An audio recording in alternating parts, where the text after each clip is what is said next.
So that brings us into the peacemaking theories. As you can imagine, in the United States, and um, war has permeated almost all of our thinking. It's all conflict, conflict, conflict, conflict.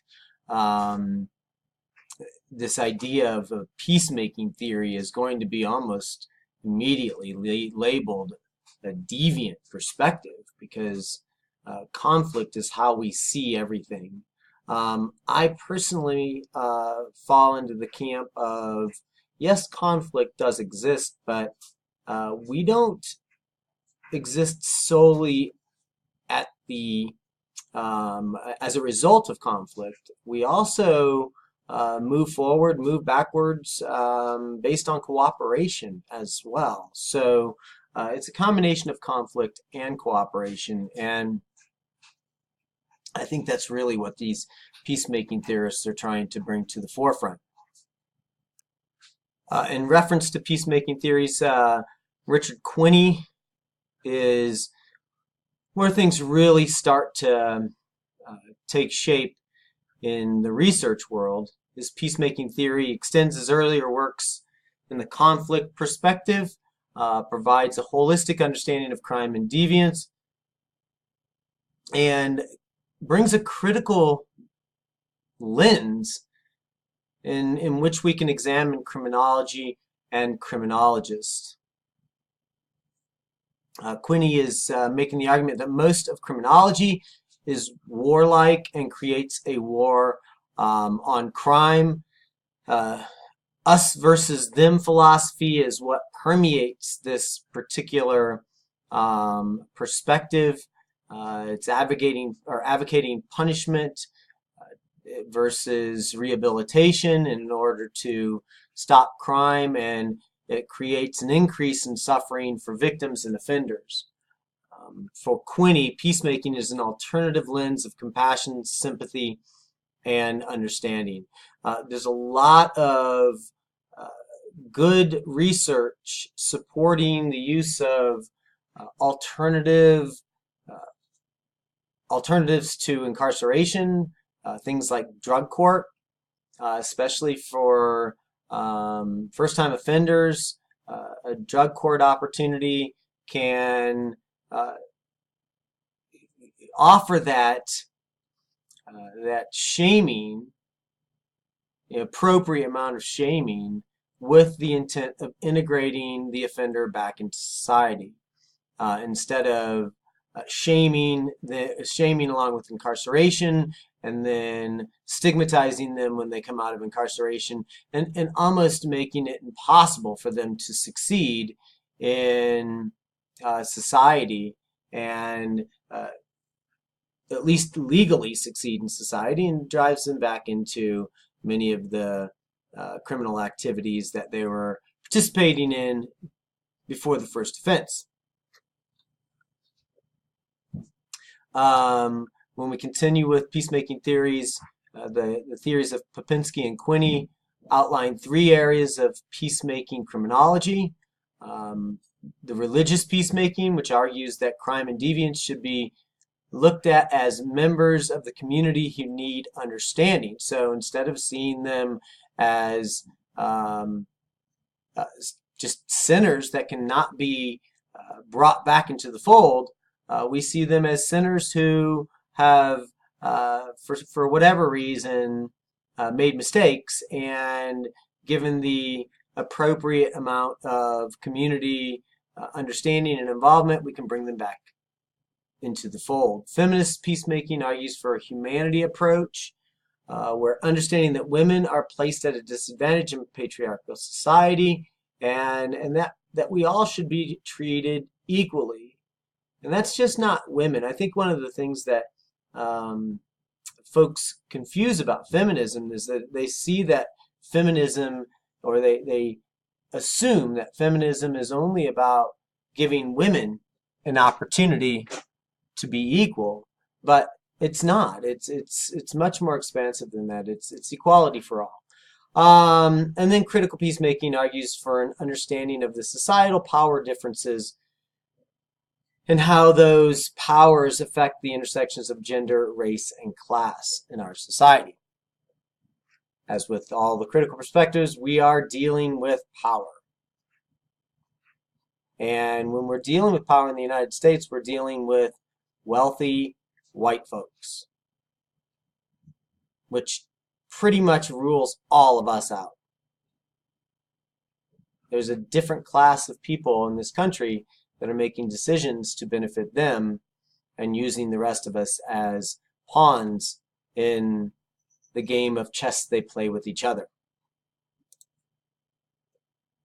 All three peacemaking theories argue for restoration, not retribution. The theories focus on restorative justice as a practical method. They're advocating for mediation between victims and offenders, and they're looking at many of the restorative justice practices and how they are informed by reintegrative shaming, which we've already talked about a couple of times. Some research using this peacemaking theoretical perspective. Greg Barrick offered an analysis of homelessness using peacemaking theory. This chapter talked a lot about homelessness, so this is no surprise to see a return to the topic.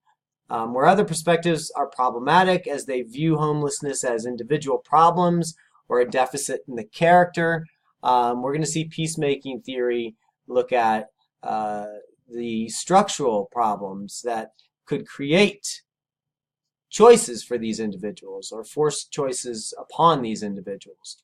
When we think about the other perspective, homelessness and those that are homeless are often treated in an inhuman and warlike way, and this results in public policies that make homelessness invisible, and ultimately they criminalize that through banishment, charging homeless folks for loitering, the police sweeps that we talked about that destroyed encampments in Little Rock, Arkansas, and ultimately all of these things exacerbate the feeling of alienation and helplessness. So by taking the status quo view on homelessness, we can almost guarantee that the legal system is going to approach homelessness as a criminal act, which in turn is going to make it less likely for those that are homeless to actually move past their homeless status. So what society is doing to them is going to make it less likely for them to be successful in the future versus more likely for them to be successful in the future.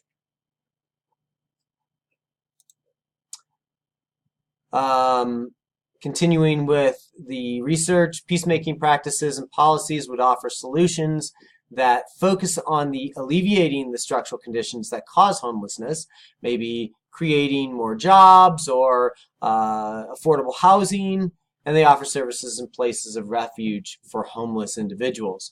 So, for example, instead of incarcerating or destroying homeless encampments, you might take the path that Boulder, Colorado took, and that was to build a homeless shelter for them to stay. Now, some might argue, well, we're just making it easier for homeless people, and we're encouraging other homeless to come to our community. But I think that's a naive assumption, and it's an assumption that is based on the idea that people want to be homeless. Now, there is probably a small population of homeless that don't have a problem with it, but most people are not choosing to be homeless. They would much rather have a set of circumstances that would have led them to have a home over their head, a roof over their head, enough food to feed them and their own. But circumstances have delivered them a reality that doesn't allow for that at the moment. So peacemaking theory is trying to help them move past this troubled time into a more successful time, which is in contrast of what we've seen come before. some criticisms of all of the critical theories. Each individual theory within the critical theories has its own criticisms. However, the following are the main criticisms that that the three have in common. First, the theories are too idealistic and they don't offer explanations of why criminals do what they do. So ultimately, they see the world differently than other theories do. Second, the theories lack empirical validity, so we can't test them. Another critique is feminist criminology and critical race theory are seen as reductionist. Feminist criminology reduces issues to gender, and critical race reduces issues to race. Of course, we now know this as playing the race card. I believe that that's a narrow way of seeing how the theories work, but I can understand where the critique comes from. This brings us to the deviance in the street and the sweets perspective. We've seen changes in technology and how they've given opportunity for advancement in two specific forms of deviance. One's pornography, and two, surveillance of U.S. citizens. Pornography has increased exponentially with the arrival of the internet. Before the arrival of the internet, there was approximately 90 magazines and book lines that were considered pornographic. Now we see pornography has really taken off on the internet. There's in excess of 2 million sites offering pornography for pay or for free. Pornography has many mediums, and the internet has given it opportunity to be everywhere. And therefore a little less deviant. And of course, there's the U.S. government and how it's been participating in electronic surveillance of U.S. citizens since at least 2001, which of course is potentially violating the Fourth Amendment. The U.S. government has been surveilling its citizens either inside or outside of the country since 9/11, and the more we know, the less we like of what the federal government is doing in reference to the spying. Edward Snowden was a whistleblower who exposed the Obama administration for continuing with the Bush administration policies enacted under the Patriot Act. And since the changes in the Patriot Act and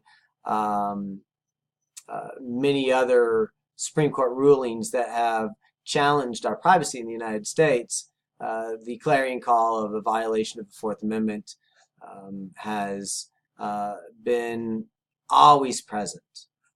So is the government being deviant in spying on you, or are they being the good guy or the good government by protecting you?